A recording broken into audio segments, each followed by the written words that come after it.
أنا سامية زكري بروفيسور في الطب الداخلي في مستشفى بيرتراليا. واليوم رانا في رياض الفتح نحتفلوا باليوم العالمي ضد مرض السكري. Le thème de cette année, c'est l'éducation sanitaire et l'éducation thérapeutique pour apprendre aux malades à gérer sa maladie et également à améliorer sa qualité de vie. Donc on va beaucoup parler de la qualité de vie du malade. Alors علاش رانا في الجزائر في الحالة هذه نتاع حوالي 4 ملايين نتاع لي مالاد اللي عندهم مرض السكري. ان فيت كان 2 ملايين و800 عبد اللي مضرورين بالمرض السكري، ونص فيهم ونص انكور دونك 50% كي عندكم ان ديابيتيك اللي يعرف اللي راهو مريض، سي كي يا ان اوتر ديابيتيك دان لا بوبولاسيون اللي عنده مرض السكري وماوش يهتني به وما على بالوش وما يداويش.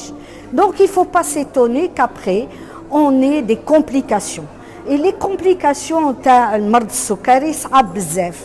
صعب déjà على العبد هذاك parce que elles vont lui pourrir la vie.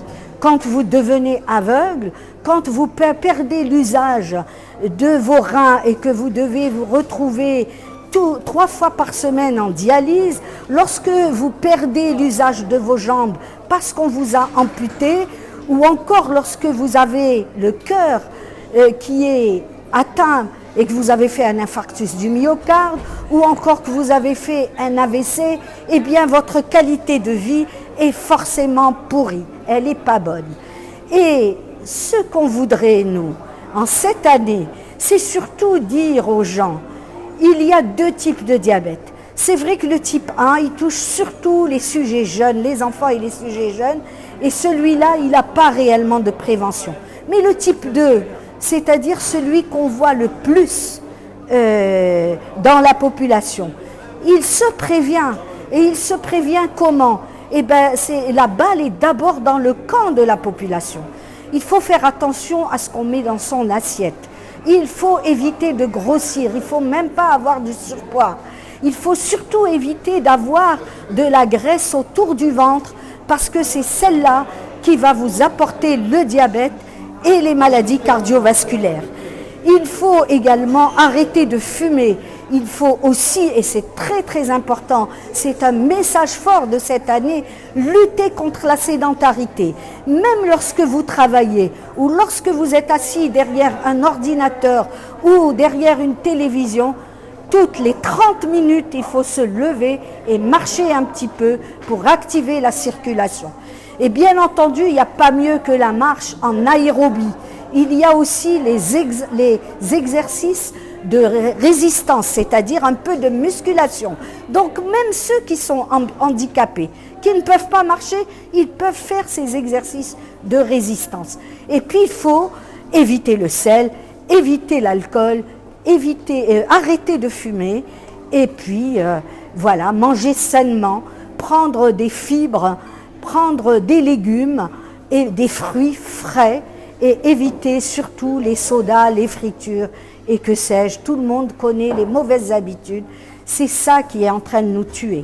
Alors au lieu d'augmenter notre espérance de vie, alhamdoulilah, elle a augmenté. Entre 46 ans, il me semble, ou 42 ans au lendemain de l'indépendance et 76 à 77 ans au jour d'aujourd'hui, eh bien, il y a énormément de gains.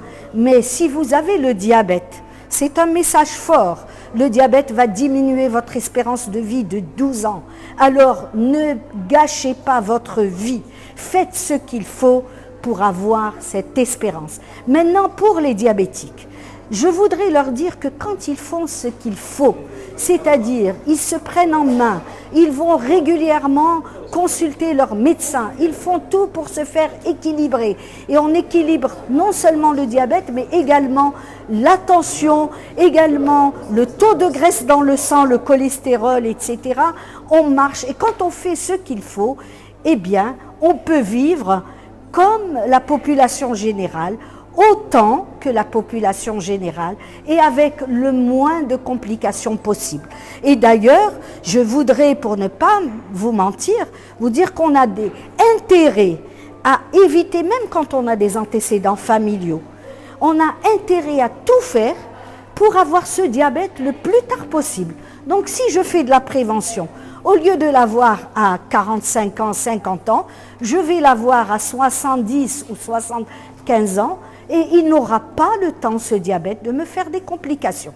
Voilà, je vous remercie.